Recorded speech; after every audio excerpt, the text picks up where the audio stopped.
আমি আছি এখন বাহুবল ফার্ম অয়েল বাগানে, সিলেট। এটা খুব ভালো একটা ফার্ম অয়েল বাগান, প্রচুর অনেক বড়। দেখেন আমার সাথে অনেক পিচ্চি বাহিনী আছে। এই যে পিচ্চি বাহিনী হাঁটতেছে, পিচ্চি বাহিনী। এই যে দেখেন দৃশ্যগুলো অনেক সুন্দর। এটা হচ্ছে মিশ্র, এখন আবার কাঁঠাল গাছ আছে মাঝে মধ্যে, অনেক কাঁঠাল গাছ, পাম গাছ, অনেক বড় পাহাড়। এই যে দেখেন বিশাল বড় বড় পাহাড়। আশেপাশে ঘনবসতি নাই, মানুষের সংখ্যা খুবই কম। ওই উপরে একটা বাড়ি দেখা যাচ্ছে পাহাড়ের উপরে। এখানে বেশিরভাগ আপনার হিন্দু জনগোষ্ঠী বসবাস করে। এটা মেবি কাঁঠালের বাগান। আর মাঝে মধ্যে পাম গাছ, পাম অয়েল গাছ আছে। যে ভিতরে গরু দেখা যাচ্ছে, একটা গরু ভিতরে, পাহাড়ের ভিতরে একটা গরু দেখা যাচ্ছে ঘাস খাইতেছে। কারণ মাঠের মধ্যে কোনো গাছ নাই, গাছগুলা এই যে দেখেন মাঠের গাছগুলো সবগুলো মানে রোদে জ্বলছে গেছে। গরুর খাওয়ান এখন পাওয়া যাচ্ছে না, এই জন্য গরুগুলা বাগান থেকে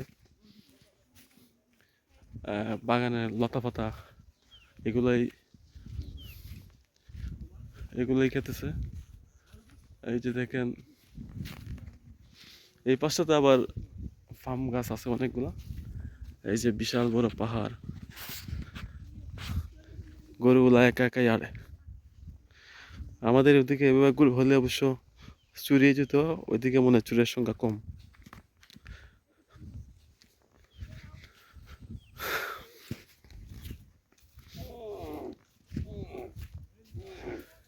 এই পাম গাছটাতে কখন মানে ওদের ফল আসে তা আমার অবশ্য জানা নাই।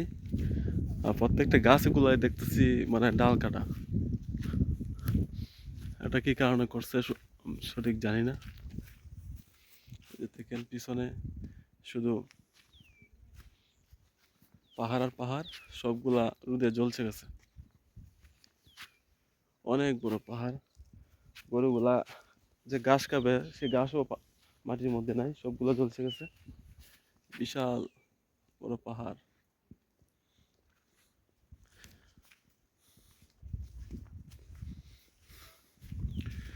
দেখি বাগানটা কত বড়, কই পর্যন্ত যাওয়া যায়। শুধু চতুর্দিকে বড় বড় পাহাড়ই দেখা যাচ্ছে, আর কিছু তো দেখতে পাচ্ছি না। আর মাঝে মধ্যে আপনার এই যে পিছনে পাম অয়েল গাছ, আমার এই সাইডে অবশ্য আবার অনেকগুলা পাম অয়েল গাছ আছে। এই যে দেখেন